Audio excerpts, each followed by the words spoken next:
మానవ శరీరానికి ముళ్ళు లేదా చిన్నపాటి సూది గుచ్చుకుంటేనే రక్తం వచ్చి విలవిలలాడతారు.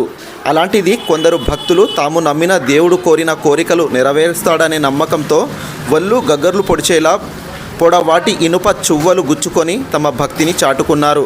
చిన్నపిల్లలు, వృద్ధులు, పురుషులు, మహిళలు ముఖంపై, దవడకు, వీపుకు పొడవాటి ఇనుప శూలాలు గుచ్చుకుంటారు. కానీ వారికి శరీరం నుండి చుక్క రక్తం కూడా రాకపోవడం విశేషం. కర్నూలు జిల్లా ఎమ్మిగనూరు పట్టణంలో తమిళుల ఆరాధ్య దైవం అయిన శ్రీ సుబ్రహ్మణ్యేశ్వర స్వామి జయంతి సందర్భంగా వైభోగంగా శ్రీ సుబ్రహ్మణ్య స్వామి రథమహోత్సవం తమిళులు వైభోగంగా నిర్వహించారు. పట్టణంలోని శ్రీ పాత ఆంజనేయ స్వామి దేవాలయం దగ్గర ఉదయం నుండే తమిళులు చేరుకొని జమ్మి వృక్షంకు ప్రత్యేక పూజలు నిర్వహించి అక్కడే బుగ్గలకు, వీపుకు పదునైన ఇనుప కొక్కిళ్ళు, ఆశ్రులు కుచ్చుకొని హరహర ఓం నమ శివాయ అంటూ తమిళులు తమ భక్తిని చాటుకుంటూ పెద్ద ఎత్తున రథమహోత్సవం నిర్వహించారు.